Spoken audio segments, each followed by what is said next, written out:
Sport requires effort, sweat and strong will, and Macron knows it.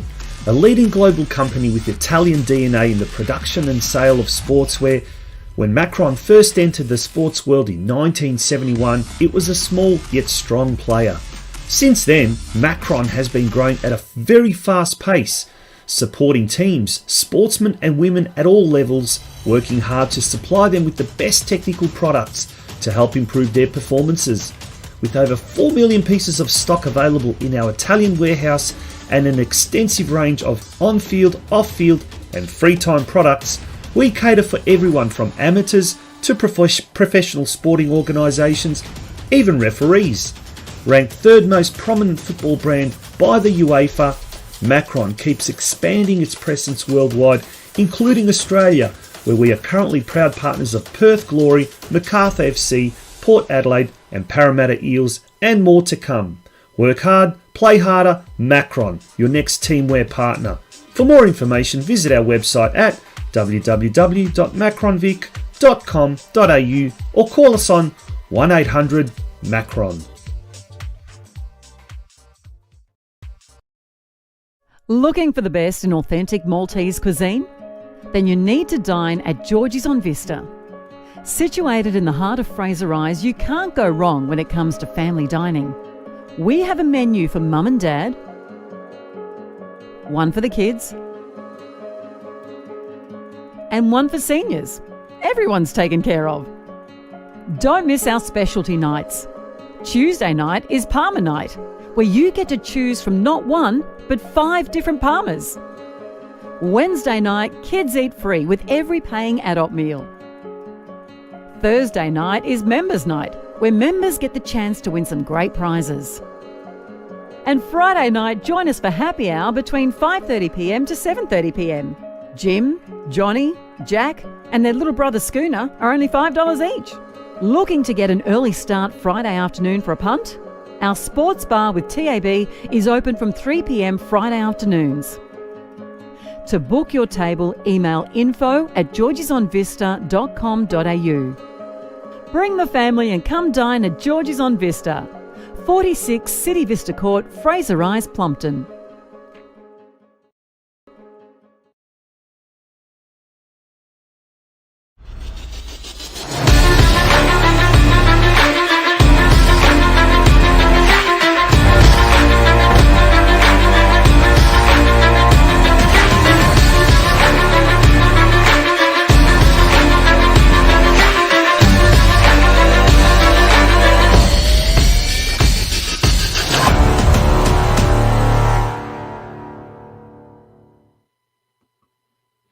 Well, a good evening to you all and a very, very warm Sunday evening to you, wherever you may be. It certainly it didn't feel like winter because the action on the field, off the field is hotting up. It is indeed time for the Euro Championships. They've kicked off and what a weekend it has already been. And we're going to be talking all about that tonight, along with my co-hosts. My name is Tonci. We're going to be with you for the next hour and a half. And introducing, let's go straight away to the esteemed trio. Steve Curtin, how are you, my friend? Very good, thanks, Tonci. The eyes are a little bit square from watching those gripping A-League elimination finals and the Euros, but a great long weekend so far here. And how good has it been so far? It's been fantastic, hasn't it? Craig Filer, how are you, my friend? How's things with you? Very well, gents. Good to be back. Long weekend, big night last night, heavy night last night. Long night last night, but it's going to get even longer tonight, I think. So, a very long night tonight. No work tomorrow, which is good. So plenty of football to watch. Absolutely. And tonight we've got plenty of football to talk about, gents. Steve, thank you for joining us yet again, mate. We're going to have to make you a permanent member of this crew. And have a look at all this. Wow. It's a new look, Craig. It's in line with our new corporate colours. What's that, sorry? Changed. New look, Craig. No, no, new look, Craig. It's the new look. It's the new look, boys. Like, look at that. You know, we've got new features, new colours, all keeping in line with our new corporate colours, black and yellow. And a big shout out to our major sponsor for 2021, Caroline Springs George Cross. They are always huge, and to also our new sponsor, Craig. Tell us about it. Sorry, it's miles away then. Sorry, Todd. I'm getting you involved a little bit. Come on. I was just looking at something else on the screen here. Yes, our attire partners for the show is Macron Victoria. Very privileged to have them come on board with us, and as you can see, we're kitted out with a nice array of a different attire, and you've even got a Macron cap there, Tonci, I see. I have indeed a very Macron cap. You and I both love wearing our caps. I think it's to hide the receding hairline. Something, Steve, that you don't have to worry about. Not at the moment, anyway. But a big shout out to Giacomo Carulli down at Macron Victoria. Great to have them on board. As it is now, let's talk about tonight's show. Craig, you've worked hard behind the scenes. But don't tell me he's just left. Oh, there he goes. Oh, yeah, I'm good. You've worked really hard behind the scenes. What are you doing? And tell us about our special guest for tonight. Yeah, look, really privileged to have, I suppose, a TV football icon, could we call her? I suppose. Yeah, right. In LUCY ZELIC. She's joining us in about 20 minutes' time for half an hour, and we're going to have a good chat with her about, her role within football with SBS, which has come to an end recently. But we'll be also talking, European Championships, her beloved Croatia, and then following that, we'll have our club focus again. Good supporters of the show. We'll have Michelle Williamson, the president of Melton Phoenix, and Darren Traynor, the men's head coach, joining us. Yes, and this week's Club in Focus segment is sponsored by a very good partner or friend of the Melton Phoenix Football Club, YPA Melton. So they are actually, in fact, sponsoring tonight's Club in Focus segment, which will happen a little later on in the show. So really, really looking forward to that. Cannot wait for that. But gents, Steve, first of all, obviously you said bleary-eyed, been watching a lot of football. We've got some special news, though, about tomorrow night's Geelong Region Soccer Show for those that are keen to tune in. Bit more about that, mate. Well, we've got no programming tomorrow night, given the lack of football. So you can just put that one on lay-by for an extra week, and we'll be back bigger and better than ever on the following Monday. Yeah, that's what we're hoping for. So, folks, to enjoy the Queen's birthday long weekend, have a little bit of a break tomorrow. I'm sure you'll need it after all the weekend action that we've had. And let's get straight into the news. Steve, let's talk about the A-League first of all, and then we'll talk about the then the Euro Championships. But first of all, the A-League, mate. What's happening in the A-League? That's right. Well, not long ago, we saw the second elimination final be completed there, and you can see the results on your screen there. And both of the away teams coming up trumps there. Adelaide United, 2 goals to their talisman, Tommy Juric, in the first half was enough to get them over the line, despite Alex Parsons scoring for the Raw in the 56th minute. That was a frantic finish to that one, and the Raw had 25 attempts at the Adelaide goal, but they weren't able to score a critical or a crucial equaliser to force that one to go to extra time. As we saw last night, extra time at Gosford as the Mariners went down in their home elimination final to MacArthur there, and goals in extra time, should I say. Charles Mboma in the 93rd minute, and then Michael Roos sealing the deal in the 121st minute there to make sure that the new boys, MacArthur, as Western United did last season in their first season, come straight in and win a final going into the semi-final. So what that means is next week on Saturday, week 2 of the finals, Sydney FC will host Adelaide United at Jubilee Stadium. That match at 7:05, while on Sunday down here in Melbourne City versus MacArthur at Amy Park at 4 o'clock.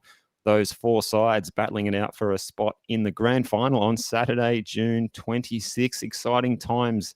Finals football is something that's been maybe controversial because we do like to have first past the post in football, but these games have been edgier seat stuff, and you can see why the powers that be have hung on to the finals series system. Yeah, hopefully we can just get some good crowds. There was a good crowd there in the Brisbane game. I caught the last maybe 20 minutes, as you said, Steve. Very frantic finish. Tommy Urich scoring 2 first-half goals for Adelaide United. Good to see him firing finally. And MacArthur FC, the new kids on the block. I guess, for the A-League, I suppose it's good to see them doing well. Yeah, it's almost like a reprisal of last year, the new kids on the block taking on Melbourne City in the semi-final. But well, this year we didn't have Western United. But Craig, who are you tipping to get into the grand final? Or is it one of those we don't really care? Look, I think I don't think you can look past Sydney and Melbourne City for the final. Although I think as an underdog, I suppose MacArthur would be nice to see. It's always nice to see somebody come from out the back there into a grand final. But look, I think. To be honest with you, I think the A-League's done for me this year, and I'm not sure. I'm not sure I can get excited about it anymore. I'd rather just see it finish and let's start next year, and hopefully everything's better and bigger and better. Well, we don't even know. Melbourne City at home next week. We don't even know whether there's going to be supporters allowed in there. Yeah, that's true. We don't. Everything just. It's just. Would that be much? It's not all bad because we got Daniel Andrews coming back in 2 weeks' time. So everything. Let's try and keep politics out of this show if we can. Love it or loathe it. Before we talk about the A-League, let's talk about love it or loathe it. Craig, first of all, over to you, mate. What was your love it moment of the week? My love it moment of the week has to be, guys. We haven't spoke about it, but we will speak about it shortly in the Euros. But I have to say, hats off to Simon Kjær, the captain of Denmark. For those that I'm sure we've all seen it now over the last 24 hours, the awful scenes during the Denmark and Finland game, and the way that he pulled everybody together. He ran in and made sure that Eriksson hadn't swallowed his tongue. Then he got all the players to form a circle. Then he went off to see, obviously, as you see on the screen there, Eriksson's partner. Look, that's a real powerful photo there, isn't it? That just tells you the togetherness of a squad. And I think sometimes, Tonci, we talk about heroes and we always look at Ronaldo's and the Messis of the world, but you have to say Kjær as a captain. For me, is a real hero because what he did early hours of this morning was something that everybody in the world should be proud of. And it's been said, we take football for granted sometimes. And I think this puts it all into perspective of how short people's careers are.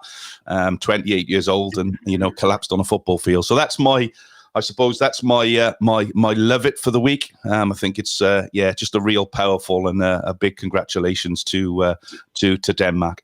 I know it's early days yet, but do we actually know what happened? I mean, they're saying a cardiac arrest, but it is scary thing. It is a scary thing to happen, Craig, and it seems to be happening a lot more in modern day football. In all spheres of the competition. But do we know what is? Are there any reports saying exactly what happened? No, I've gone through every website today trying to find out. All they've sort of said that he's awake, he's in hospital. Look, I'm sure it's some kind of heart related. Well, we're presuming. We don't know. No. But we do see it more and more, as you said. People. There are footballers, that have lost their lives on a football field, and there can be nothing more traumatic than playing or being in that stadium when something like this happens. And you just saw the crowd's reaction and the players' reaction. Finland and Denmark. And look, I think from every football fan in the world, hope he makes a recovery. Absolutely. Whether it'll be a full recovery or not, I suppose it's too early to see. But big shout out to Denmark for how they handled it last night. Yeah.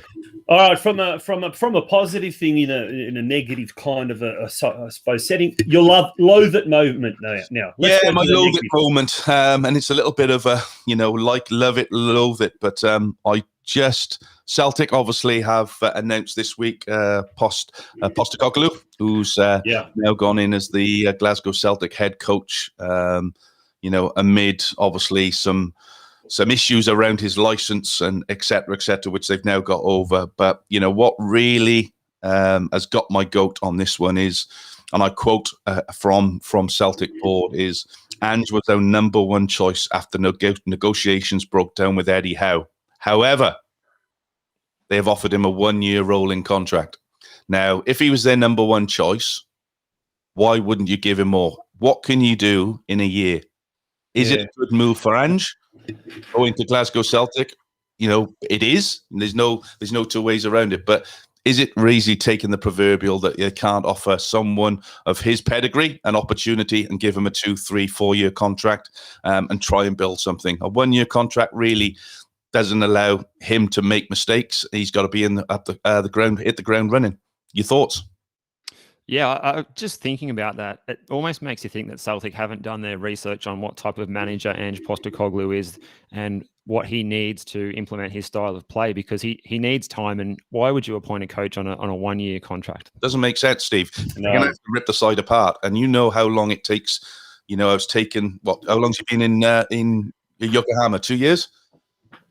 Yeah, at least 2, if not 2, 3. maybe 3. And it's taken him time to. But Michael Long said they have got a habit of giving managers 1-year contracts at Celtic, but I just don't get it.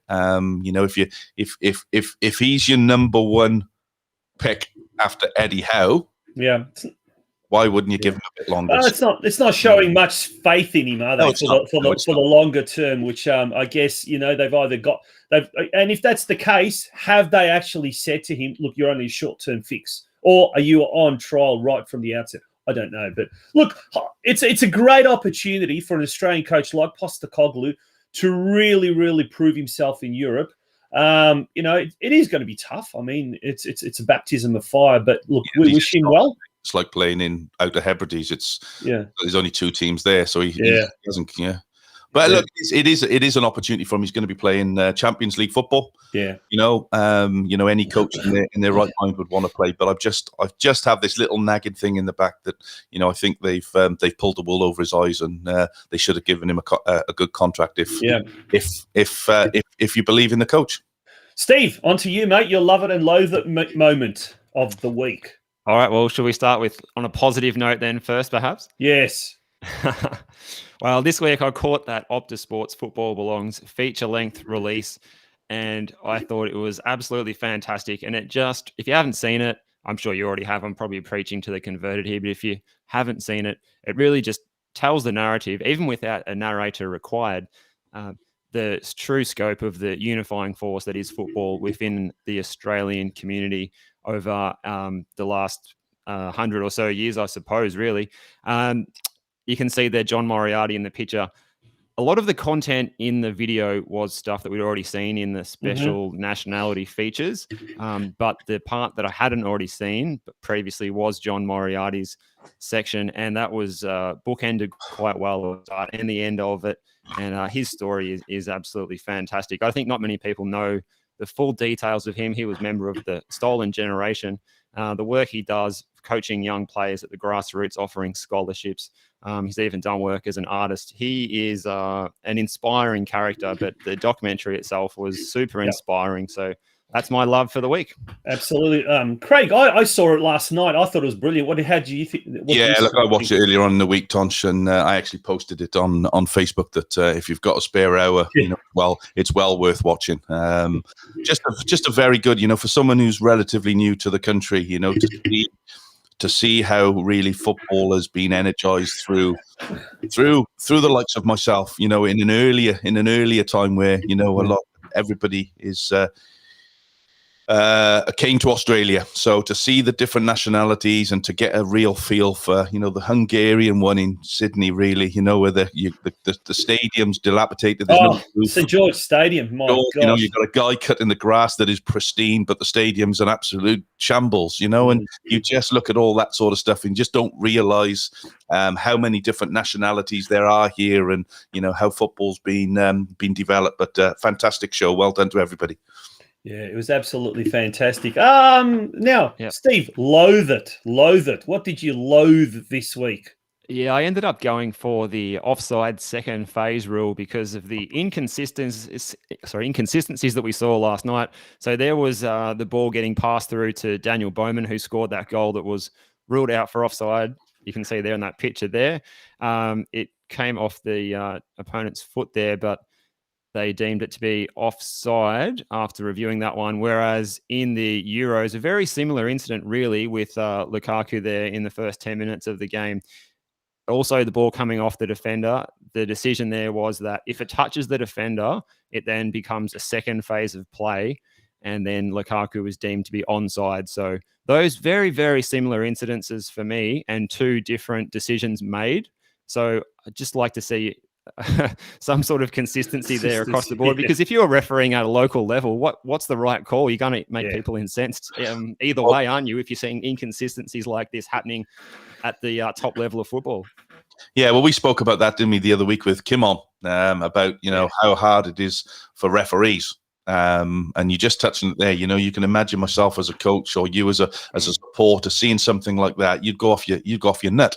Absolutely. And the referee's caught between, a devil and a deep blue sea. So, you're right. It needs to be addressed. One thing that UEFA have done is they've sorted out the handball situation, which is now not as controversial as it was. And in terms of where your hands are, and there's been a couple of, certainly in the Italy-Turkey game, I think it was 2 or 3 shouts for handball. So they've obviously come up with some kind of plan to try and let the game flow as much as they can. But that's certainly one they need to look at, Steve, for sure. Rightio. Before we get into my pick of the week, the Love It and Loathe It, which I hope you are enjoying it back home, tuning into it, or wherever you're tuning in from. A big shout out to Victor Brincat, the George Cross Football Club historian. He's tuning in because he's actually popped in a comment. I remember seeing John Moriarty playing for Adelaide Juventus at Olympic Park. Says Victor makes a cameo appearance. He does, yes. Yes. Make sure to watch it. That's absolutely fantastic. So that's great. And also a big shout out to our sponsors, Macron Victoria, the episode sponsor for tonight's show. And indeed, I can't forget our major sponsor for 2021, and that is the George Cross Football Club. Now, the Love It, gents, love it. How can you not go past the Euro Championships? They are, it's brilliant. It's absolutely fantastic. I mean, we've only gone, a couple of nights into it, and already we've seen a lot of interesting events, games, goals, this and that. Steve, my take, I reckon it's going to be one of those years where probably the team that most deserves it won't win it. Could be a Greece in 2004 type of scenario. But I've just got that gut feeling after watching, Denmark and Finland. How dominant was Denmark? And we'll go on about that a bit later on. But, Finland only kick of the game, and they scored. That's right. They took full advantage, and I don't think many of us saw that coming at all. What about just on the Euros, what about the Skillsy, the mascot of the Euros? If you haven't seen him, maybe Google him and look him up, because he's a classic there, just to add to that, things that you might love, Tonci. Yeah. Well, speaking of loving and loathing, well, I'm going to agree with Craig on something, and this is very scary, me agreeing with Craig. But I think my loathe it moment of this week is another coach that I feel has been treated poorly. And this is debatable. Mark Rudan. He had a poor season this year. Western United had a poor season this year, no doubt about that. Had a ripper season last year. But, you're starting a new club. You're trying to set a culture and trying to set something. And, they haven't even got their home ground. Normally, Craig, you've been a coach, at senior level. Wouldn't you, expect a project like this to last 3 years? You're going to have your ups, you're going to have your downs, but, you got to have some form of stability, and you got to complete something that you've started. And look, that's just sort of a mild loathe at moment. I think he's been hard done by, honestly, Rudan. Yeah, look, we touched on it last week, actually, and I think I did pose the question, will he last, not knowing that what was going to happen behind the scenes. But look, I think with Mark, there's always been that doubt, hasn't it, of how the players react to him and what it's like behind the scenes from day one. We know there was a big turnaround of players very early on in the in season one. Yeah. And there always seems to be that sort of thing there or there has been with the club of, are players happy? Is there a love-hate relationship for the coach there? So, look, has he been hard done by? Goes back to my previous comment there with about Ange. You got to give guys time, but we don't know, Tonci, what's gone on behind the scenes. Yeah, true. We don't know whether there's been player upheaval. Again, reading between the lines, if you look at all the players that have come and gone over the last 12 to 18 months, they've had a lot of players come through that football club. So you have to pose the question, for what reason? I think it does need a rebuild of the squad. I think, with Durante finishing and probably Berisha, who knows whether he's going to come back next year. You've got Diamante is rumored to be, going into a coaching role. I think there's a big job to be done there. I suppose the question is who is potentially going to come in and do that, because it's going to be a tough gig for somebody to come in and rebuild the club again. Yeah. All right, guys, that's it for our Love It and Loathe It for this week. Let's get straight into the Euros. Steve, let's talk about the opening 2 days of play. Let's go through the results. Yeah, no worries. So, got up early on Saturday morning, just 5 a.m., just set the alarm and enjoyed this match. But it was a little bit one-sided, you have to say, with Italy getting the points there. Although 0-0 at half-time, Italy looked completely dominant, really. Turkey were pinned back, doing all the defending, and eventually, once the dam wall burst, that was it, with those that own goal from Demiral on 53 minutes, followed by strikes from Ciro Immobile and Lorenzo Insigne. Beautiful team goals scored by a promising-looking Italian lineup. So that was that match, and perhaps we should throw to just on that, for his summation on Wales-Switzerland.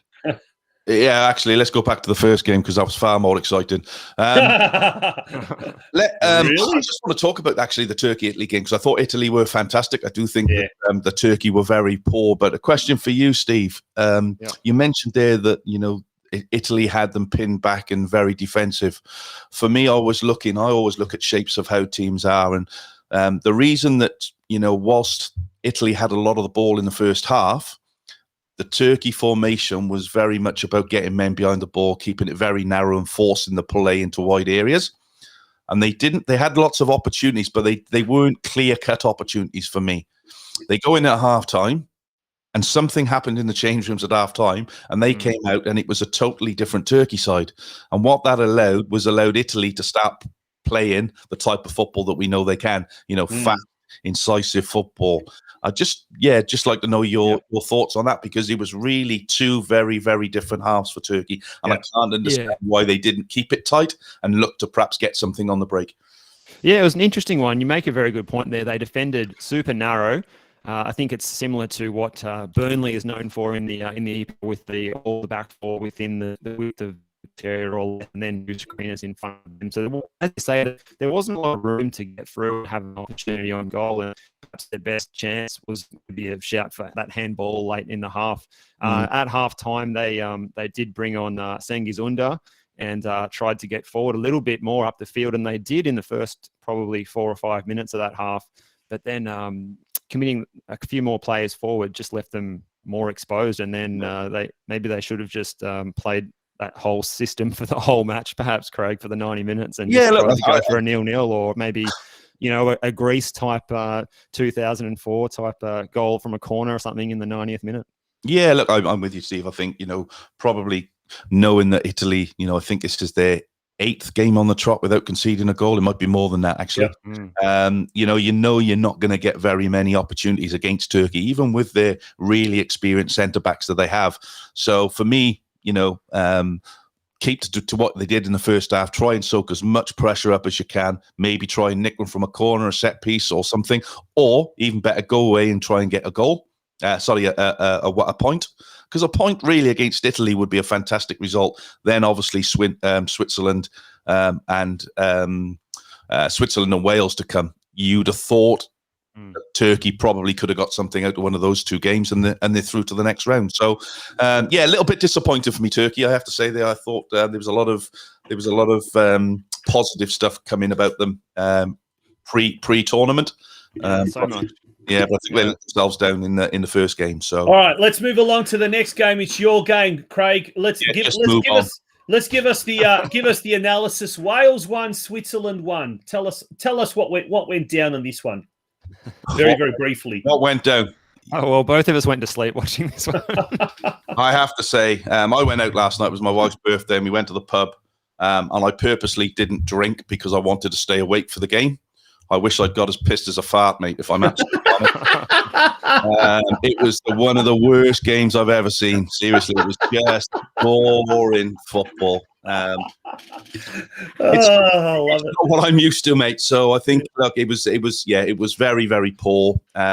Look, great goal from Kiefer to secure a point. More in the 74th minute, and look, I suppose, it does, a win against, as I just said with Turkey, a win against Turkey now and they're through to the next round. So, you take 1-1, but it was a very, very disappointing performance from the Dragons.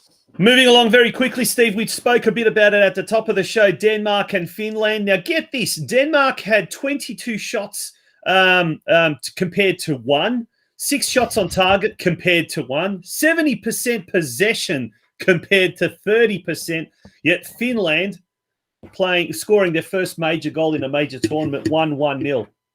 Yeah, that's right. The fans were pretty happy there that travelled there to Copenhagen to see Finland get a historic win there. That we say a bullet header by Joel Pohjanpalo there from close range, getting through the body of Kasper Schmeichel. So, 1 shot, 1 goal. There you go. Insane. All right, let's quickly move along to Belgium and Russia. Belgium 3, Russia 0. Craig, did you watch that game or anything? Yeah, look, I watched the highlights this afternoon, Tonci. Look, we all know that Belgium are a very, very strong side, and with Lukaku up front, you're always going to get goals. Look, they look very, very good. They looked organised, disciplined. Martinez does have them playing some fantastic football. Russia, bit disappointing again from Russia. They have some good players in there, but they never seem to be able to do it on the big stage. So yeah, Belgium. It was a training game really for Belgium.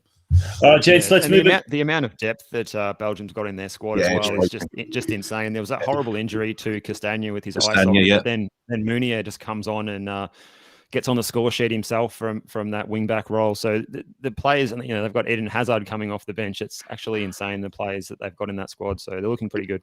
Anyway, the big one is tonight. The big one, England versus Croatia. That's at 11 p.m. That'll be followed by Austria, North Macedonia at 2:00.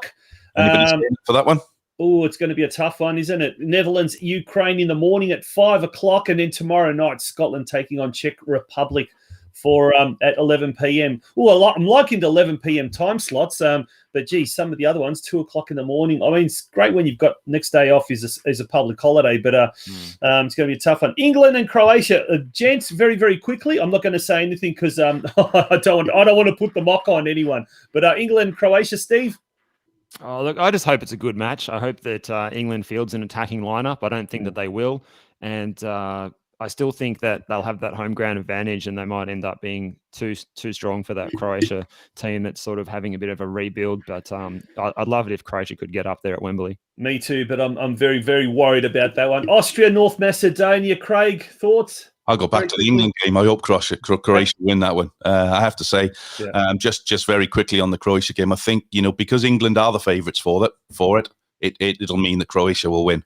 I think, England are going to have a strong side. They're going to have a very, very strong side. I think I disagree with you, Steve. I think they will be. I think they will go out with a very attacking squad. Yeah, I hope so. I think they will. It's just I suppose it depends on whether Gareth goes with youngsters or whether he goes with his tried and tested, Rashford and Sterling, which I have a sneaky feeling he will. But look, I hope Croatia can pull something off. It would be nothing better than that for me as a Welshman. Yeah, absolutely. Should be a fantastic game. Looking forward to that. As we said, there's very quickly some of the other ones. Austria, North Macedonia, 2:00 tomorrow morning. Netherlands, Ukraine at 5:00 in the morning. And then tomorrow evening, Scotland taking on Czech Republic at 11 p.m. Guys, we're going to take a very, very short break. When we return, it's time for our main guest for tonight, LUCY ZELIC. Don't go away, folks. Sport requires effort, sweat and strong will, and Macron knows it. A leading global company with Italian DNA in the production and sale of sportswear, when Macron first entered the sports world in 1971, it was a small yet strong player. Since then, Macron has been growing at a very fast pace, supporting teams, sportsmen and women at all levels, working hard to supply them with the best technical products to help improve their performances. With over 4 million pieces of stock available in our Italian warehouse and an extensive range of on-field, off-field and free-time products, we cater for everyone from amateurs to professional sporting organisations, even referees. Ranked third most prominent football brand by the UEFA, Macron keeps expanding its presence worldwide, including Australia, where we are currently proud partners of Perth Glory, Macarthur FC, Port Adelaide and Parramatta Eels, and more to come. Work hard, play harder, Macron, your next teamwear partner. For more information, visit our website at www.macronvic.com.au or call us on 1800 Macron.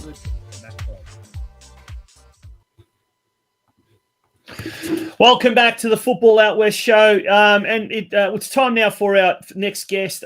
Really looking forward to this. And gents, it's the Queen's Birthday edition of the Football Out West show. In fact, episode 62. So we're really excited about that. And how coincidental that today we've got real football royalty. She's the Queen of Australian football, and she was just up until recently involved with SBS. It's an absolute pleasure to have LUCY ZELIC on our show tonight. LUCY, a very, very warm welcome to you, and thank you for joining us. Oh, thank you, lads. It was a very kind introduction. I certainly don't think I'm football royalty by any stretch of the imagination. At this point, I'd be happy to be a servant.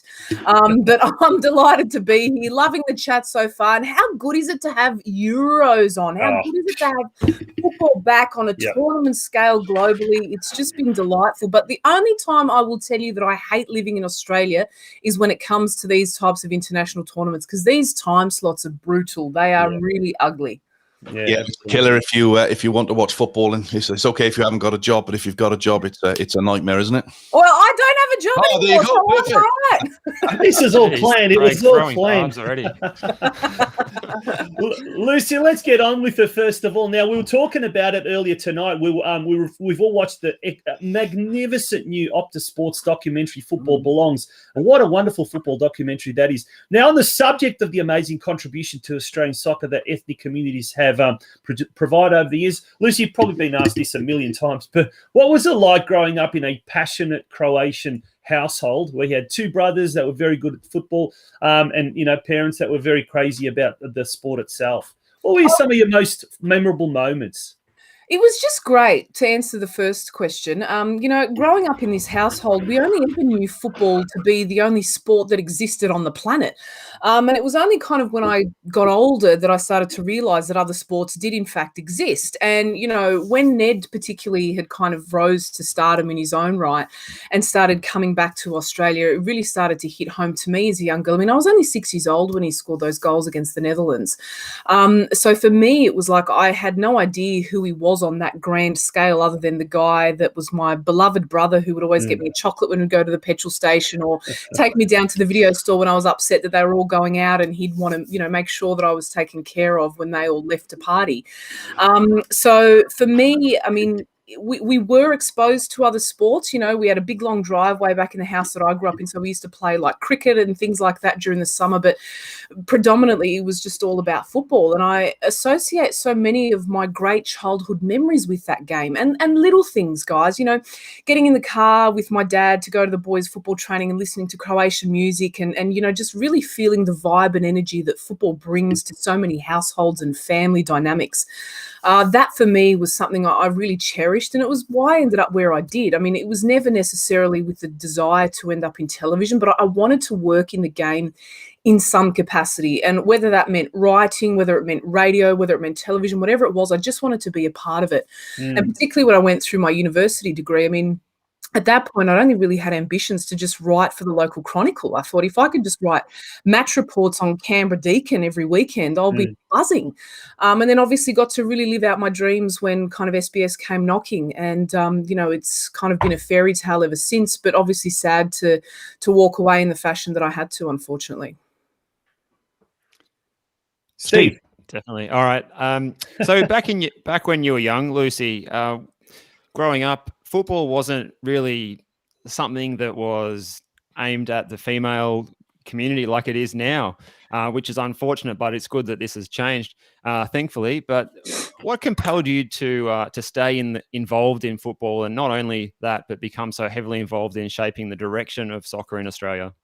I don't know that I shaped the direction of soccer in Australia. I don't know that I could be as blessed to go that far, to be honest. I mean, that type of title I would leave to predecessors of mine like Les Murray, Craig Foster, Johnny Warren. They were the true mavericks and pioneers of the game, who really championed it at a time where it was looked down upon. And unfortunately, we're still in a situation where a lot of, other codes and the broader public still look down on football, which is really sad.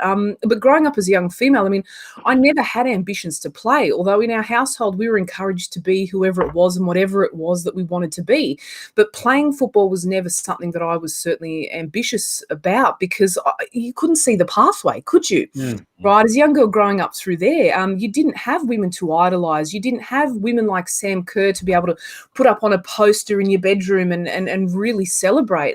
Whereas now we're in a situation where women are able to look at football as a genuine pathway, as a possibility to be able to sustain them financially, and to be able to really pursue their dreams in a way that's not going to be looked down upon, and that will be supported by governing bodies and by global sporting entities and respective leagues around the world. So it certainly has shifted. But for me, I think my passion always lied with, as I said before, being involved in the game in some capacity. I always loved to write and loved the game so much that I never really kind of entertained the idea of getting into television or working in it in any kind of capacity until I was about 21. And I decided, okay, I'm going to go to uni because I love to write and I love the sport, and let's see what we can do with it. And which is why I studied journalism and majored in sport business, because I was still fascinated by the industrial relations side of sport as well. So when you talk about players' rights and things like that, the involvement of agents, etc., and how it is really its own global economy, that stuff really fascinated me. And it's why I've always been a big supporter of, say, player unions, for example, here in Australia, the PFA. I've never made any secret of the fact that I'm a big fan of theirs, because they're always on the side of the players, and the players are the lifeblood of the game. So those were the things that really kind of shaped my passion going forward when I wanted to pursue this particular role. Yeah, and obviously touching briefly on that, obviously some of the obstacles that you would have come up against early on in your career. Obviously, a female of Croatian background, you would have come up with obviously some issues. Who helped you and overcome those issues, Lucy? Was there anybody in particular that really worked for you and got you on side and helped you? I'd have to say Craig Foster, who I don't just consider, we were obviously colleagues. I don't just consider him a friend, I consider him family, because he embraced me with open arms when I turned up there. I mean, Foster's the type of guy admittedly, you do have to prove yourself, and in the right kind of way, in the way of, I want to know that, you're coming to us with a genuine passion for the game. Your interests are the best of the game, and that you are wanting to pursue this not for any kind of superstardom or fame or any of those really weird or strange kind of pursuits that some people come into this field for. So it certainly took its time for me to earn that trust, but with the likes of Foz, David Zdrilic as well, who's a fantastic friend of mine. I mean, the whole SBS sort of family that were there at that time were hugely supportive of my role. And that's really what it takes, actually. You need to be surrounded by people who are going to lift you up, who are going to support you. And that sort of mantra transcends gender. But when you are a woman coming into a predominantly male sport sporting field where it can be quite challenging for you to kind of make your mark and to be taken seriously, because I know that a lot of people kind of thought that nepotism played a massive part, because obviously I was Ned's sister and Ned was doing some work there at SBS. But, you know, something that not a lot of people know is that Ned had never really mentioned me in the halls of SBS when he was doing work there, probably because he wanted to have all the fame for himself, the greedy bastard. No, but in all seriousness, you know, he never was the kind to kind of, you know, really go in there and slip my name through the door. It was only really through work that I actually started doing. Yeah. You know, in addition to obviously pursuing my studies at university, that sort of caught the attention of SBS. I mean, I was hosting a podcast for Football Federation Australia. So it really was that old cliche of, you know, head down, bum up, do the work and you'll get recognised for it. So, you know, those were the things I had to overcome. So the issues of nepotism, you know, and feeling like you are, and we all know this, right, about the Australian football community and any football community around the world in particular. We're a very ferocious family, right? So any newcomers, anyone that's foreign to us that we don't know much about, we are going to question them. And we do want to know that their intentions are legitimate, that they're genuine, they're authentic, and that they have a genuine love for the game. So it takes time to build that rapport and to build that relationship with Australian audiences, and you have to earn their trust. I'd like to hope that after, you know, close to 8 years now that I was able to do that. Yeah. But certainly, like I said, Craig Foster, David Ridge, Les Murray. I mean, Les was so great. You know, he was the kind of guy for all of the, you know, I guess, the aura, obviously, that he had and that everybody recognised him for. Because, I mean, when he walked into a room, you automatically stood up. I mean, you felt that nervousness because it was the great Les Murray. But for all of that, when he was just in the office being Les, you know, you could walk into his office and say, hey, Les, what do you think about this? Or I'm hosting this game tomorrow. Can I get some advice around this? And he would give me that guidance. And I remember when I first started getting sort of really viciously trolled, he and I were in the back courtyard having cigarettes. Those were the good days back when I used to smoke. Before kids came along and ruined it. You know, we're back in we were in the courtyard having a cigarette, and I said, oh, you know, man, I'm just really struggling with this because obviously the first time I'm having to deal with being trolled at this kind of scale. And he goes, oh, Luz, fuck him. You know, fuck him. I think that's the first time we've actually had the F word mentioned on our show. Sorry, kids. Sorry, kids. Sorry, kids. Sorry. I'm hoping that this is more of a mature audience, but that's exactly what he said to me. And he goes, you know, I've got people every day telling me to go and die and I'm past my expiry date. And I'm thinking, God, if someone like Les is copying it and he's able to rise above it and it's not something that's an issue for him, then this is something that I can really take some kind of strength from. So I was really lucky to work with some truly fabulous men. I really was. And they are probably why I was able to succeed in the fashion that I was in my job for as long as I did. Gosh, that moment reminds me almost of last night in my household when we started watching the Football Belongs documentary, and Ange Postecoglou's given that rant in the in front of the players, and F this, F that, and it's like, Maya, cover your ears. Tommy, cover your ears. But anyway. Just to go off tangent a little bit, how powerful was that speech that he gave? Oh, man. How powerful was that speech that he gave for 5 minutes and then he was just go and have your dinner. Go and have lunch. Yeah. I'll leave that with you. That's in the back of your mind. That's planted. You know, just go away, have your dinner. And speaking of powerful moments, Lucy, 2018 World Cup in Russia. Gosh, what a memorable month that must have been. How does that month rate amongst your proudest moments in your media career? And do you have a favourite moment from that 2018 World Cup? It is. First answer is that it is the absolute highest in terms of proudest moments because of what we achieved under the circumstances that we were thrust into. Obviously, we went into it thinking in our partnership with Optus and our arrangement that we'd be doing the game of the day. And we already had our schedules prepared for us. We'd do a Twitter show in the morning. We'd go off and have a bit of a break, come back, do a game, head off. And that was pretty much it. Actually, sorry, there was a highlight show, the Twitter show, and then a game. So that then went from a highlight show in the morning to a Twitter show to then 3 games. So we ended up, just absolutely having to batten down the hatches and realize that, if this was something that we were going to do, we were going to have to do it with everything that we absolutely had. And we did. And I don't think that, if I could go back, that I would change anything. For as grueling as it was, we were working 18-hour days.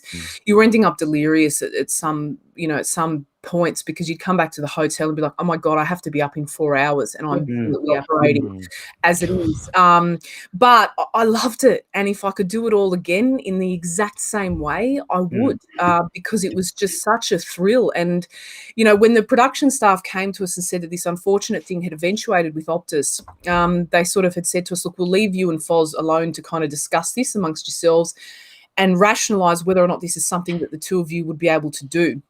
And they walked out and we were both standing there and Foz goes, let's do it, I said, yeah, let's do it. Like what? Like there was no other thought in our minds. And as I said, I don't think that he would change it either. But the highlight for me was obviously Croatia making it to the final. I mean, I have to be a bit biased here. You know, I know I got accused of a whole lot of things while I was over there and criticised for a range of things from pronunciations to how emotional I was. But people, especially Tonci, you'd understand this, just how emotional it was to be going through the experience. And for Croatia to make it to the final in the way that they did, I mean, I remember coming back and walking back to the hotel after we'd qualified for the final and speaking to my parents on the phone. We were all in tears, you know, and my dad is the only, you know, he's the type of guy who cried when his mother passed away. So to feel those tears, that was a very real thing to be experiencing. And to be a host in that situation where, you know, you obviously are having to be unbiased, and I thought I was that. But when we did have moments where we discuss it in like highlights programs, etc., our Twitter show, and I was reading out quotes from players about what this meant to the people of Croatia who were really battling socioeconomic issues, high rates of unemployment, you know, challenging political climates, etc., you know, that did make me really emotional. And I've always been the type of person who's worn their heart on their sleeve, particularly when it comes to football, because for goodness sakes, it's an emotional game. And when your country of your ancestry is involved and you know what these people have been through and what it means to them to be on a stage like this, you'd have to be carved out of stone not to let that affect you. So for me, that was the real highlight. And just experiencing it with my great mate Foz and having Driller there and Bash in commentary and seeing them come through the studios and working with colleagues who all were so genuinely passionate about bringing it to air and who shared that passion for the mission, if that makes sense, right? When you work at SBS, you have to understand that you don't just come there knowing what's before you, you know, in terms of what's ahead of you, you have to know what was before you and the mission that they set out to achieve. So all of that becomes deeply ingrained in you, and to work alongside people who share that vision and that passion is something really, truly special. So it was great. And I'd go back and do it, like I said, all over again in the exact same way because it was the time of my life. I won't be able to top that. There'll be nothing professionally that I'll be able to do that would beat that. I did see a clip the other day, actually, of, and I'll just very quickly before Steve goes on to his question, a clip. I think you were in a studio, and Mike Foz was in there, I think, and Spain had been knocked out. Yeah, and the joy that and the I suppose the disbelief that you guys had. There was all the crowd behind you, behind the window, and you're jumping up and writing your notes, and that's what football's all about, isn't it? Yeah, and you have to live that. You have to feel that. You know, that's something that comes naturally and authentically to so many people who follow the game, and you can't fake that. And I feel as though for anyone that does come into any kind of commentary role, host role, whatever it may be, football's such a unique sport, and it has to touch you on a cellular level. It has to speak to your soul. It has to make your heart beat and race, and you have to know what's at stake and what's involved, particularly when a tournament of this scale goes ahead. You know, even Euros, anytime that there are nations involved and there are people whose livelihood really, you know, not only depends on it, but they thrive on it. You know, you have to understand that. And if you can't feel that emotion, I truly believe you don't belong in the game. You have to love it to work in it. And if you don't, then don't bother. That's always I'll let you know when Wales do something. Am I still going to be alive? Great.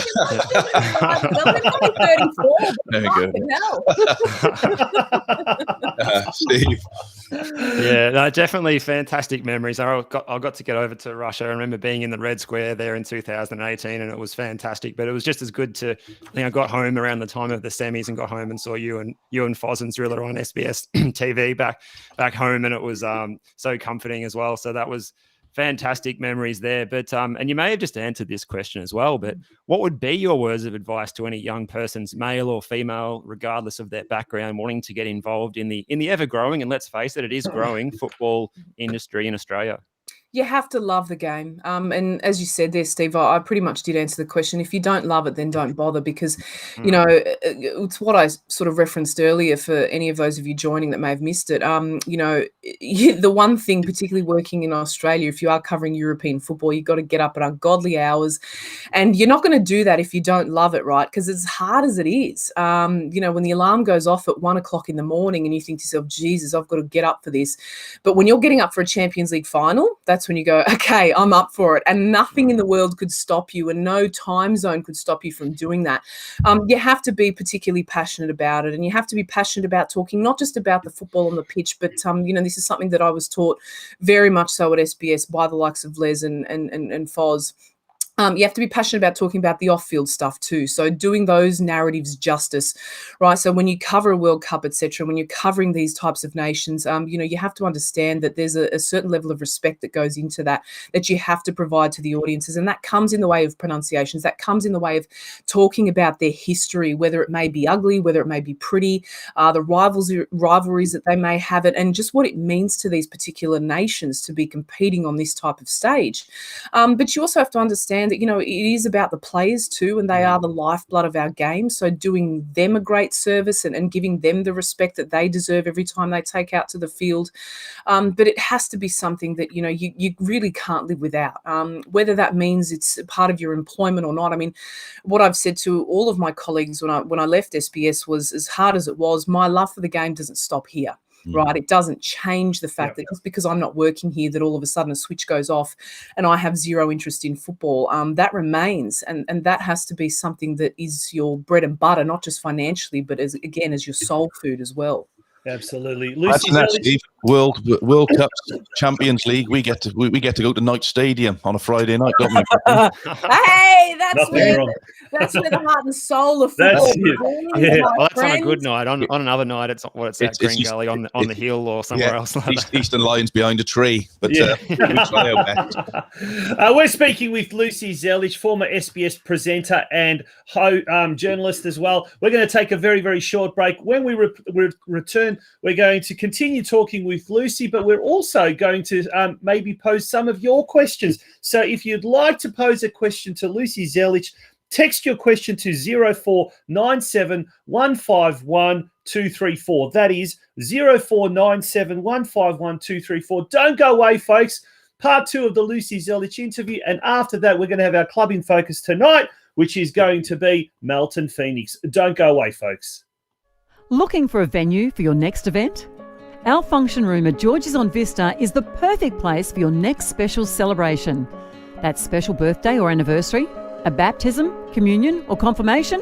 Whatever the celebration, we can provide a fun and enjoyable atmosphere with great food. Why not hold your next corporate event in our function room? We can seat up to 100 people and can provide you with a professional environment. Whether you're looking to hold a stand-up or sit-down event, we can cater to your needs. We have meal plans and platters for you to choose from. For more information, send an email to info@georgesonvista.com.au. There's no better place out west to hold your next function than at George's on Vista, 46 City Vista Court, Fraser Rise, Plumpton.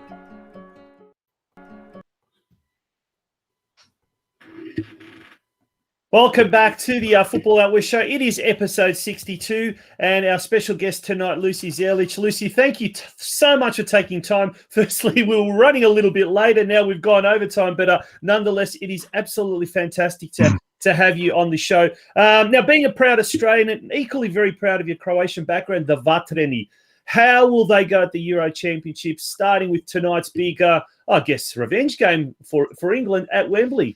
Thoughts?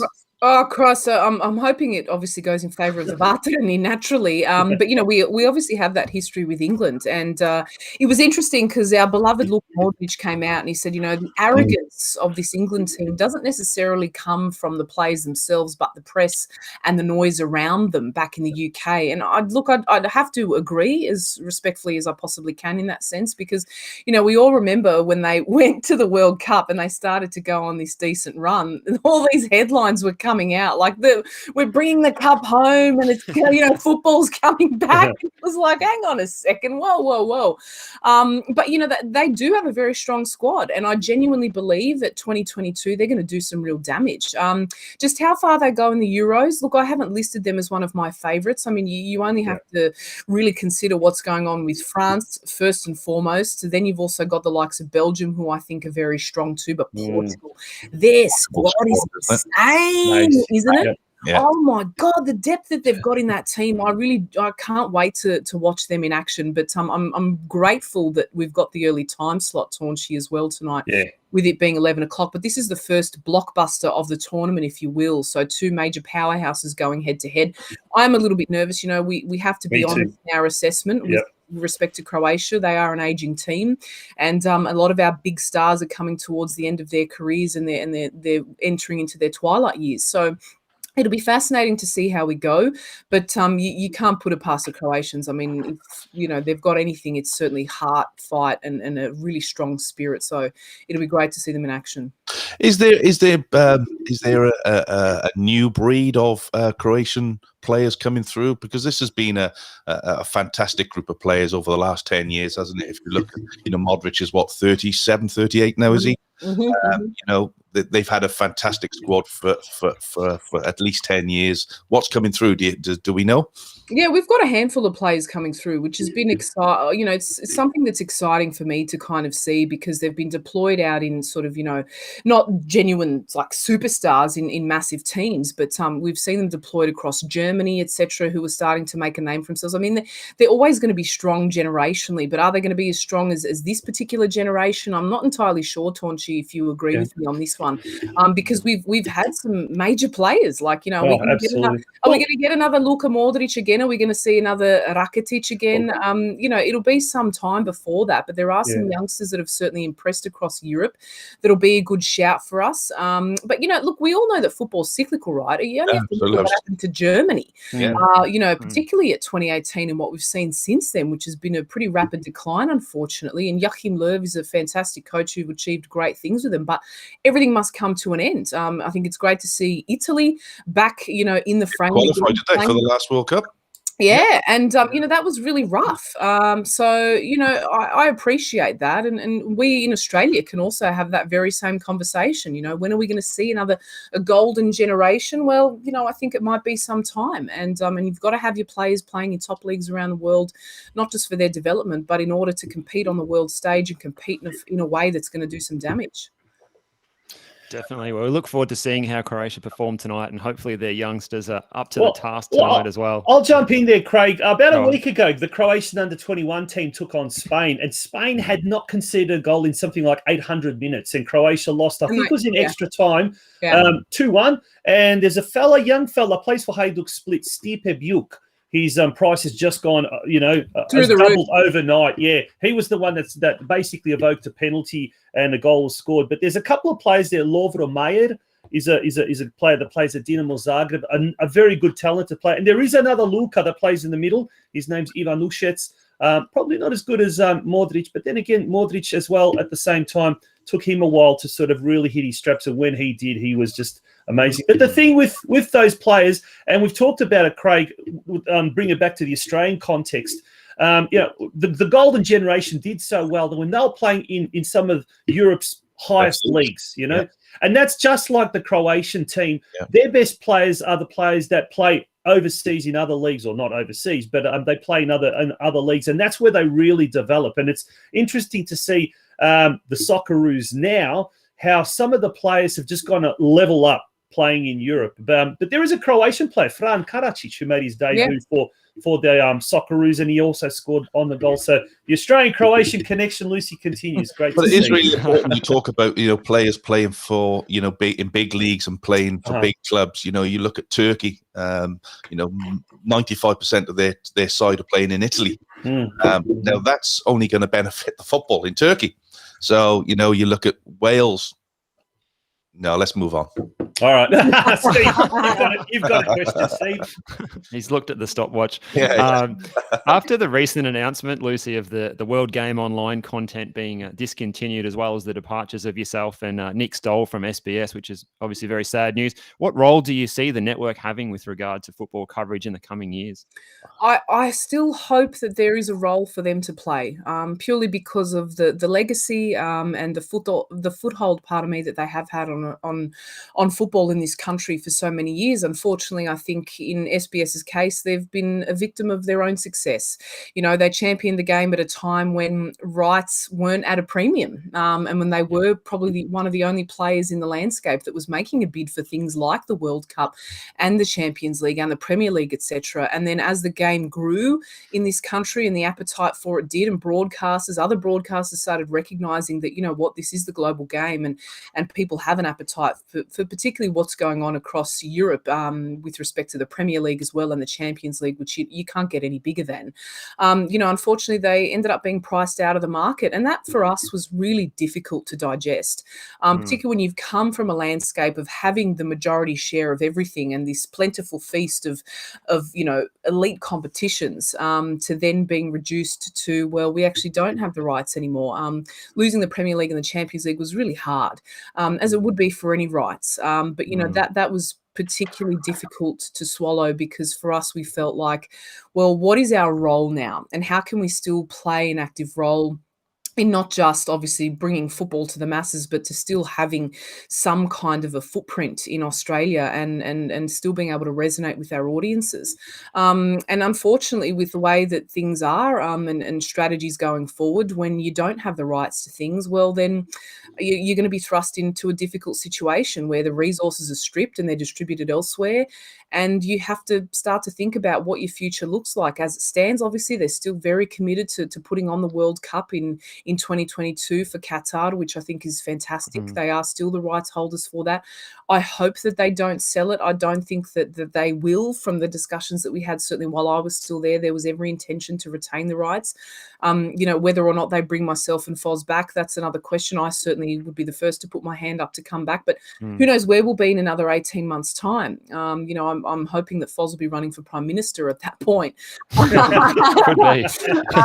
But they still, and it's been SBS management's mantra this whole time, is that they're still committed to football, but unfortunately it does come down to dollars and cents. And when you've got broadcasters throwing crazy amounts of money at it, they couldn't compete anymore, and it was really difficult, and particularly shutting down the World Game website, which played home to so many fantastic articles and opinion pieces and breaking news stories over the years. That was really hard, and it's something that I'm still kind of working through emotionally. It's been really challenging to say goodbye to it all. Obviously, I was made redundant. It was kind of taken out of my hands, unfortunately, as it stood, but I will always have immense love for SBS, for the management team there, and for everyone involved, because we were a family. And it's difficult to think about. I know a lot of people are asking, what's next for me, etc. It's kind of like if you're broken up and you're still in love with that person, and everyone's like, so when are you going to start dating again? And it's like, well, I don't know that I'm ready for that, or ready to start thinking about, what's next for me. Obviously, I'm 7 months pregnant too. Corey and I are expecting a little boy this year, so there's a lot happening, and there's a lot to digest. But I sense that there's a great shift now occurring in Australian football, particularly with respect to the A-League, and we've seen Channel 10 and Paramount come in for the rights, and they've actually got skin in the game now. They're going to be a vested stakeholder in this, so it's important that going forward that there is a strong strategy, and I think that that as long as the right people are involved, that we can drive the game forward and get more eyeballs on it. It's time for it to enter into a new chapter and a new phase, because we damn well need it, don't we? Absolutely. Yeah. We do. No, I have a question, but I think you've already answered that. So we'll probably move on to the final question, I think, Steve. And then we'll let Lucy get back to her family. All right. Well, yeah, finally, in 2019, as you mentioned earlier, you did welcome little Miller into the world. Has becoming a parent changed the way you look at football in any way? And given the pedigree of yourself and Corey, could we have a little Matilda star waiting in the wings, or perhaps a young Socceroo on the way now as well that we found out news today? We joke about it all the time. We say, okay, we got a Matilda and a Socceroo now. So little Mila, she does actually go to Little Kickers, and I'm not just being biased. Like, the girl can kick a ball, and anything remotely round that she sees, it's like it's a magnet. And it's not something we taught her, to be honest. You know, I think it'd be great for her to get into tennis, because I loved tennis as a kid. And it was something that I wish I pursued. But obviously now that there are pathways for women in football, why wouldn't we encourage her? But it was something that she took to naturally on her own. Obviously there's footballs lying around the house and things like that, and we go into the backyard.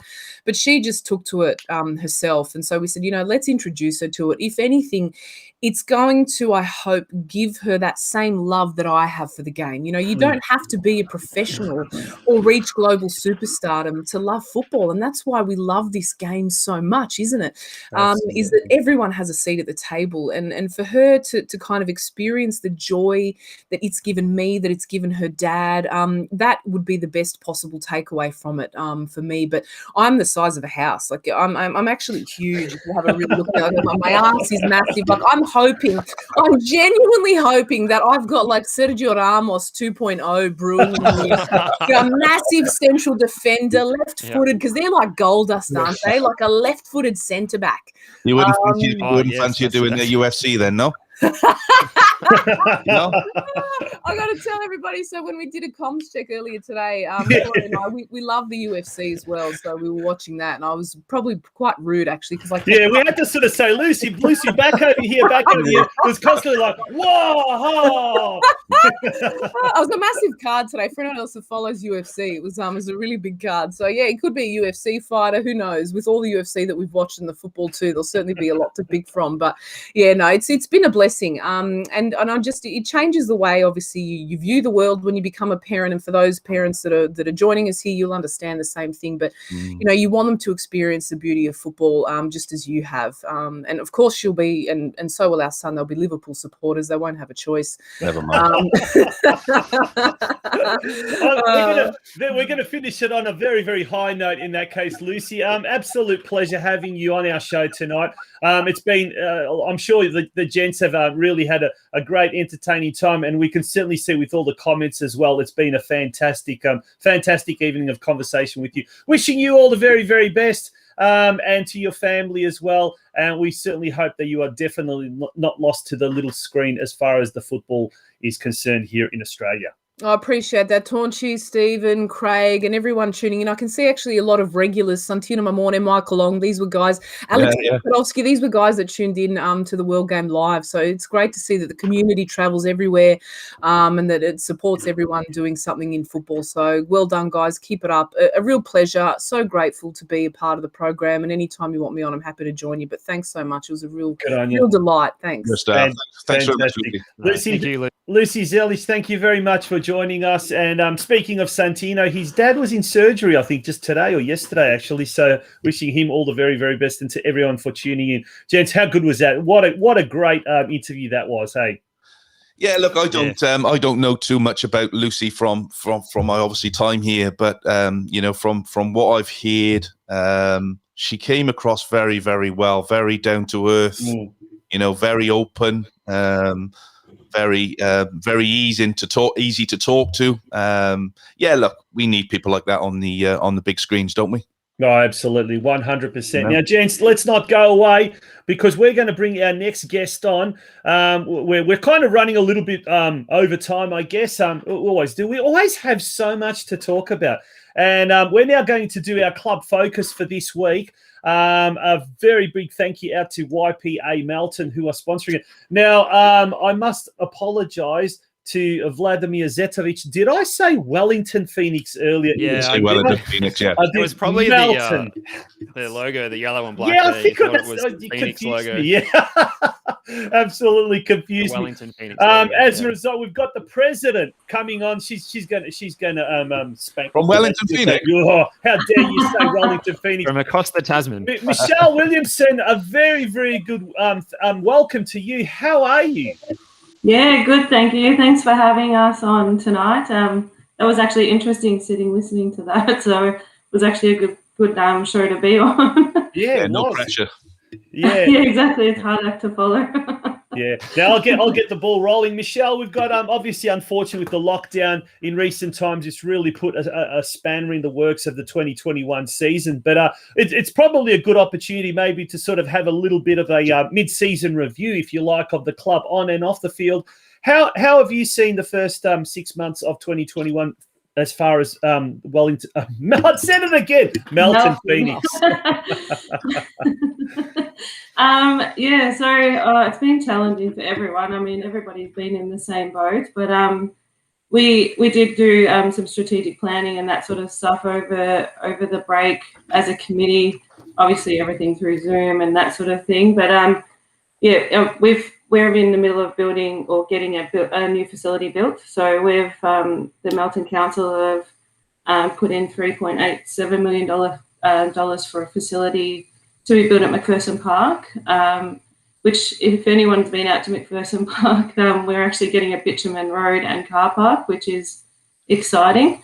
So we're going through all that process. There's been a lot of planning and things behind the scenes that we've been working with the council through online meetings and on-site, outside, and that sort of thing. So, yeah, COVID hasn't been great to us, but also having the challenges of the new build and no change rooms and that sort of thing has been a real challenge. Now, is that changing room there, Michelle? Is that for use for Melton Phoenix predominantly? So obviously, as you're looking at the photos there to the left, there will be the ground behind there. From my recollection, there are some smaller grounds. Is it just predominantly for the football? Yeah, so it's a purpose-built precinct, so it's just for Melton Phoenix. So we have 4 full-size pitches and a mini Roos pitch. So because we've got the synthetic, which came on board last year as well. So we've got our main ground, a synthetic, 2 full-size training pitches. Everything's lit up, and a mini Roos pitch as well. Superb. Yeah, there we go. Look, and finally a road. I'm just excited to not wash my car every week. The car wash companies won't be happy with this upgrade. Especially the local one. Be very disappointed. Were they a sponsor of the show? Yeah, they should be. They should have been a sponsor of the club. I think I support them. Steve. Yeah, I don't think I've been out there since about 2008, actually. So I'll have to come out and have a look once this is all done. Yeah. What's been your biggest challenge this year, Michelle? Obviously, after the shutdown last year, like, is it getting everyone back? Is it the facility, or is it something else? I think with COVID, obviously the mentality of everybody sort of going through lockdown was, well, is it going to shut down again? So sort of reassuring everyone that we'll get going, that we will, hold off on payments until the last minute, just to support, make sure we can give them their money back, or, give them a full refund if it doesn't go ahead. It's just been really, I think, more mental than anything for people. It's going in and out of the thing. I mean, obviously behind the scenes, we're having to send emails and keep everyone informed, and just reassuring them for something we don't really know 100% was going to happen. And still now, I mean, obviously the lockdown now, we came back, the guys had a training session on Friday night, but that's the first hit out for a few weeks. So, it's just been challenging. We thought we'd lose a lot of our junior base, thinking that they wouldn't come back, but we actually didn't lose any. And if anything, we've grown, and it's looking even bigger for next year. So I think everyone just wants to get out and about, to be honest. Yeah, that was my actual question. Yeah. Did you actually lose any players through that period? But you've just answered that. So yeah.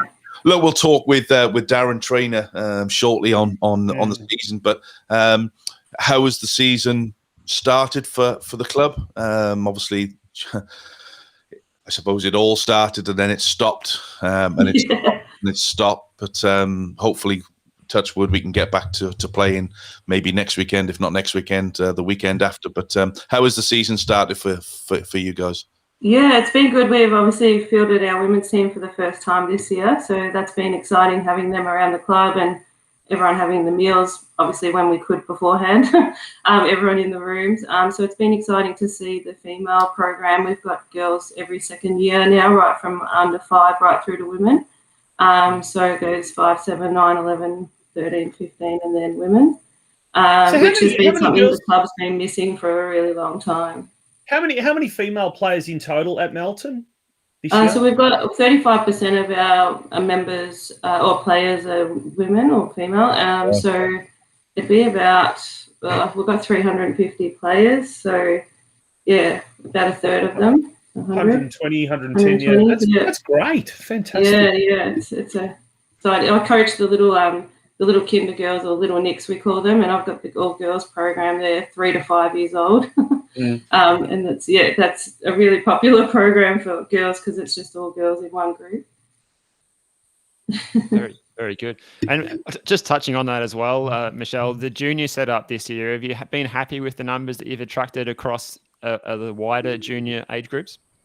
Yeah, we've actually for a lot of years, because we're a community club and there's quite a few NPL clubs that are sort of within half an hour of our club. Once they sort of hit under 12s, they used to just sort of, I wouldn't say leave, but go to obviously greener pastures, which we encourage that if they're of that ability. But we also couldn't offer teams from sort of 12 to 16, whereas we've now filled in that gap. So we've actually got 4 under 16 boys that are actually training with our reserves at the moment. So it's the first time we've actually had juniors progress through to our senior men, which is exciting, and same with our junior girls going into the senior women. So yeah, good news.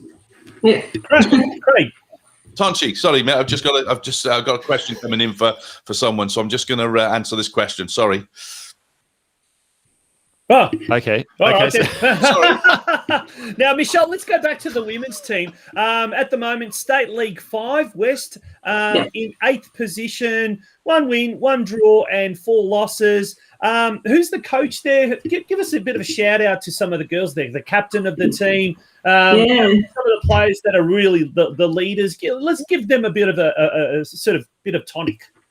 Yeah, so we've got so we have a female ambassador, which is Alex Alkishan. She's on our committee, and she's sort of really worked hard behind the scenes, going around to make sure she's at all the female games, just to give a committee presence to all the female games as well as the boys. So she's doing that. But we've got Cameron Emery's our senior women's coach. So he pretty much, to be honest, we didn't know if we were going to get a full team. So they competed in the 9-a-side last year, 2 years ago, because we missed one. But yeah, so we sort of tried to push for the squad, and it just ended up being friends of friends, and some past players came back and brought their friends along. So they're really a really good social team. They're really enjoying it, and they're getting better every week. You watch them; they're really improving. Which there's 23 in the squad, which is a really big squad. But obviously, through shift work and having kids and all that sort of thing, it actually works out really well with the big numbers. Yeah. Does Michelle Williams get her boots? No, I'm done. No, Not had my day. You've got to know where you're at, Craig.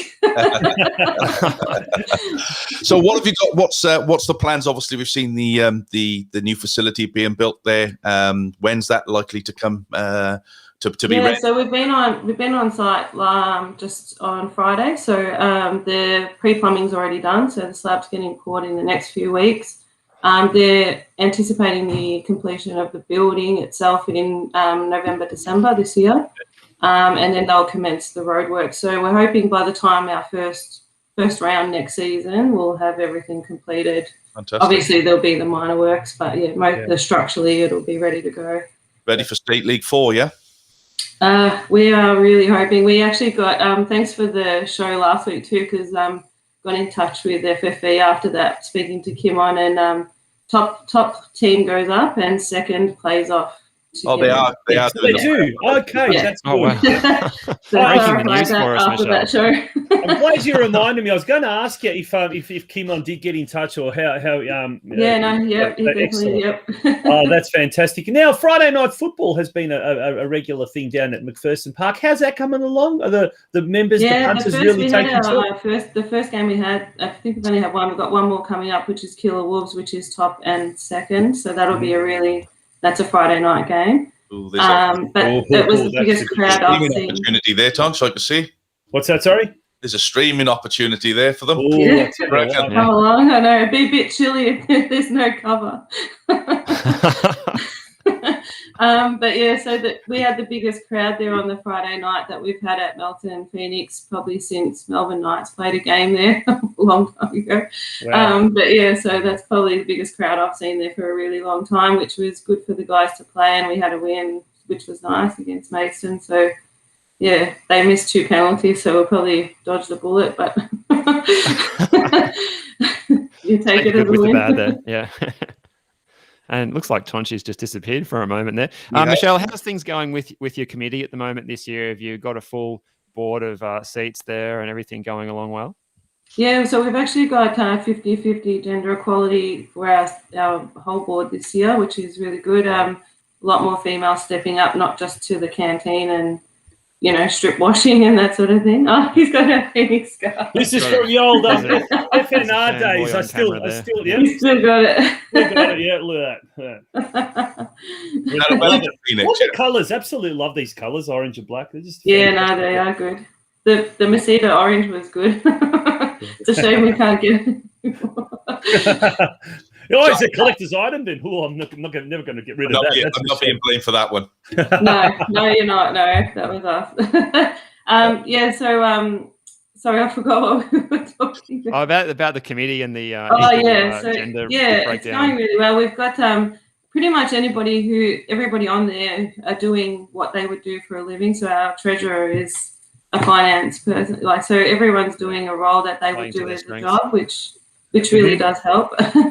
But yeah, so we've got a really good committee. Everyone stepped in, and no matter what we've got on, they sort of put in the time, which is really difficult. And if we didn't have the volunteers and the committee, then there just wouldn't be what we've got now.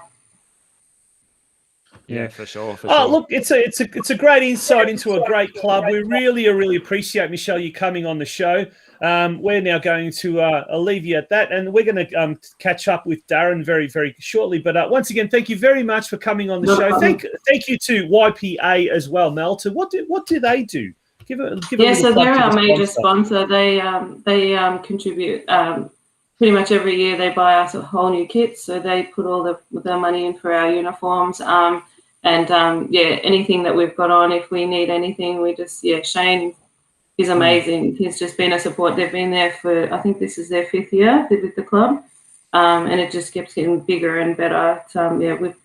Obviously they're doing well in Melton. It's a growth area. It's a massively growth area. Yeah, but they're really good at what they do. So. Yeah. Michelle, thank you very much for joining us, the president of the Melton Phoenix Football Club. We really look forward to seeing the new club rooms in action. Should be fantastic, and all the very, very best to the club on and off the field. Thank you very much. Thanks for the opportunity too. Thanks, Michelle. Thanks, Michelle. Absolute pleasure. That was Michelle Williamson. She was the president of the Melton Phoenix. Lovely lady. We've had Melton Phoenix now on a few times. In fact, I think every year, Craig, we've had Melton Phoenix in some way or shape or another. And our next guest, Craig, he's a regular on the show. Do introduce the head coach of the men's team. Yeah, it's last time I think we had him on, I had real bad internet issues, and I think I ended up carrying the phone around the house and ended up in the garage. But how can we forget Darren? Hopefully we've got a better internet connection tonight. Good evening, Darren. How are you, mate? Good, gents. How are you? Very good, thank you. Thanks, Darren.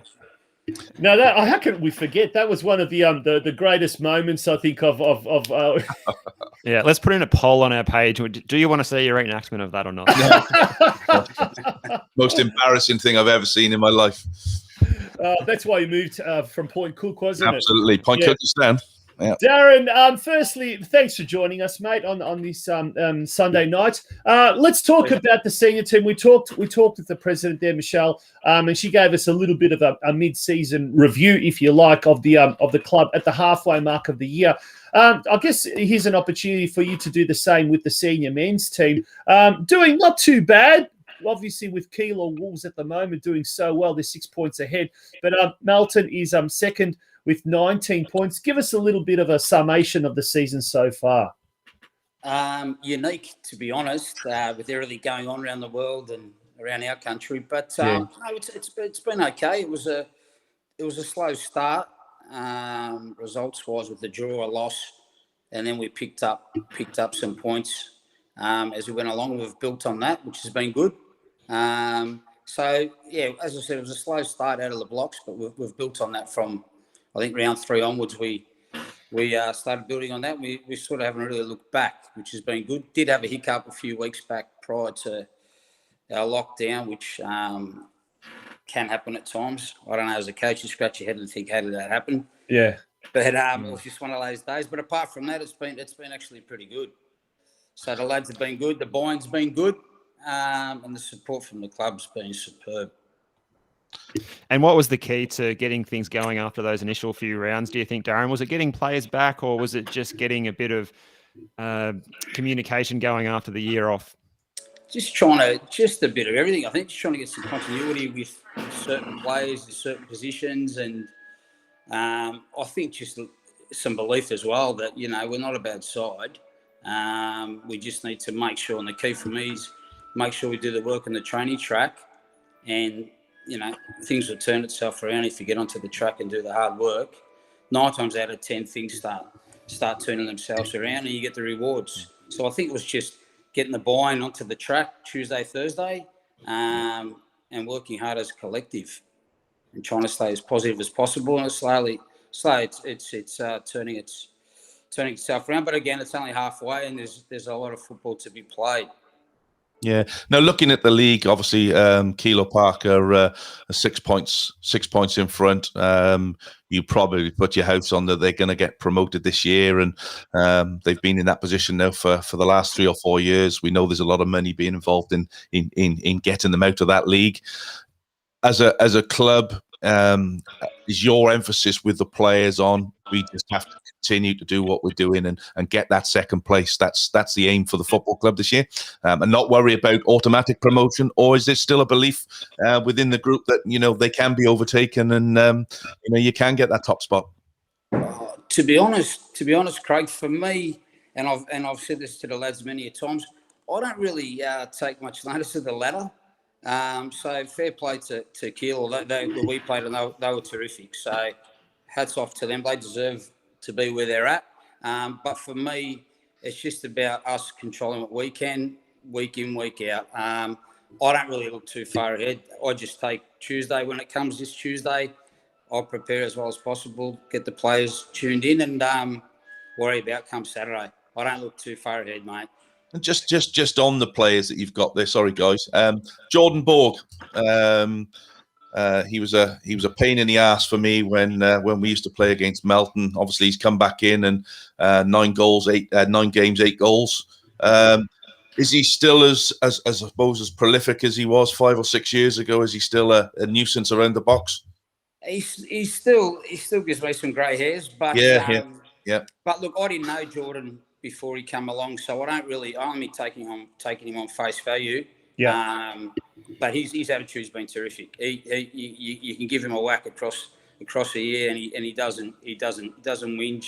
He's been good. He can train a little bit better if you're perfectly honest. He's probably one of the worst trainers I've. What? Even worse than Moody?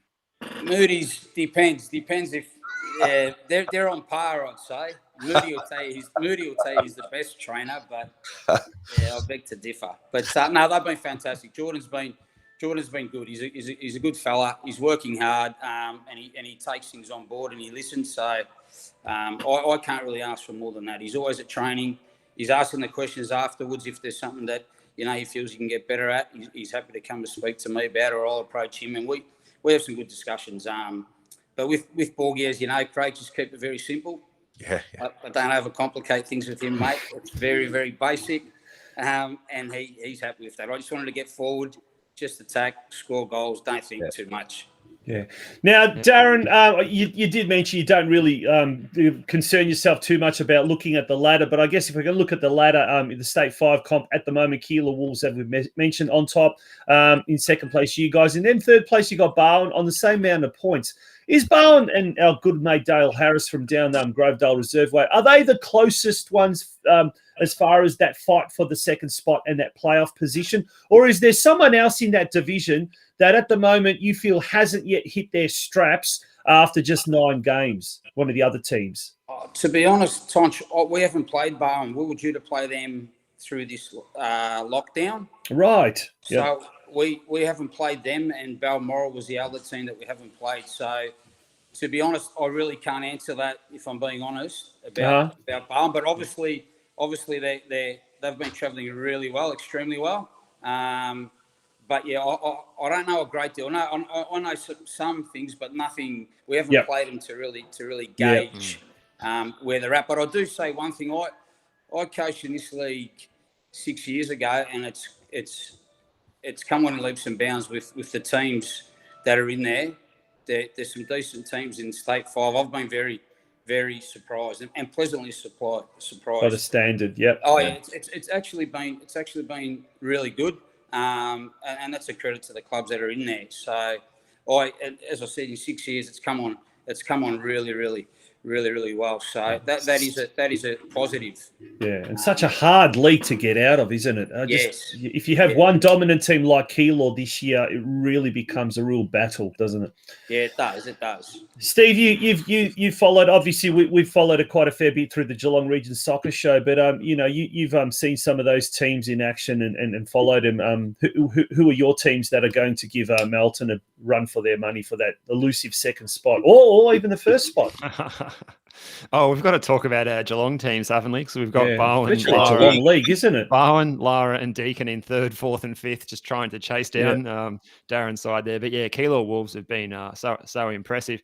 Now, you guys have scored the second most goals in the league, 22 in 9 games, so a good scoring rate, more than 2 goals a game there. Have you set the guys out with an attacking system each week to try and chase those goals, or is it just something that's happened organically? No, we like to attack teams, Steve. So we like to get on the front foot and really get at teams if we can. And that's, for me, my front 3, 4 is like just playing instincts, get at them. Yeah. There's not too much to think about when you're going forward. Just get the other 5 lads that have worked hard for you, get them a reward up there. Hopefully it's a goal, but it's something. It's a free kick or some form of a reward for their hard work to get it forward. And yeah, we look to get on the front foot and get forward as much as we possibly can. We've got a really good front 3, front 4. We've got some depth up there as well in competition for places. So it's been good. But I'm still a big fan I think in this league in State 5, 4, you definitely need some continuity with your back 4 or back 5, and that's including your keeper, because you tend to see teams that have got that really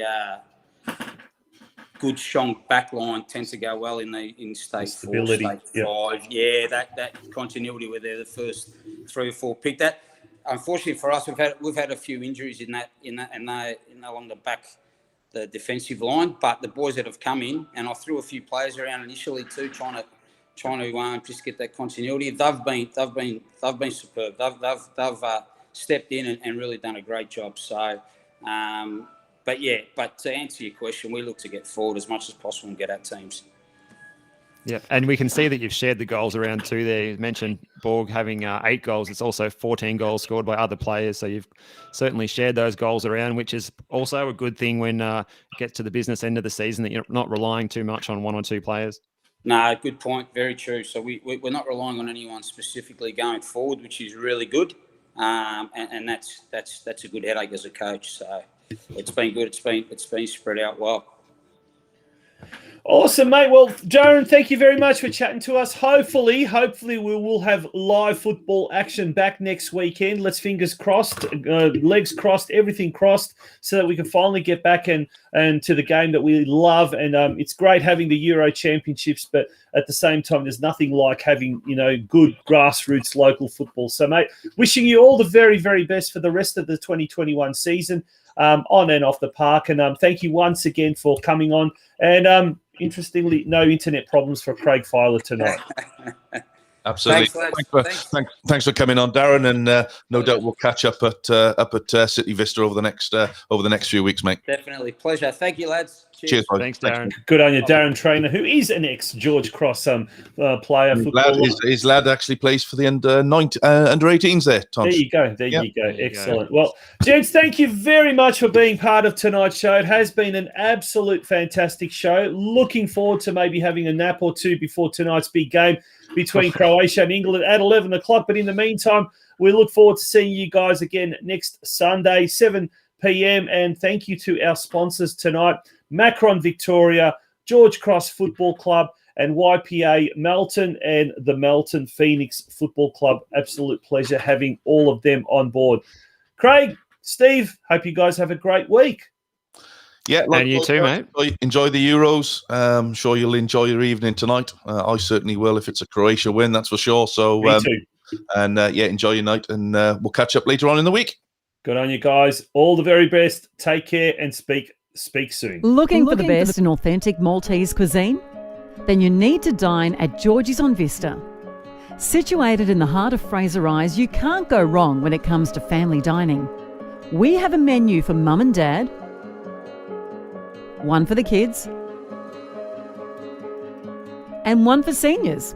Everyone's taken care of. Don't miss our specialty nights. Tuesday night is Parma night, where you get to choose from not one, but 5 different Parmas. Wednesday night, kids eat free with every paying adult meal.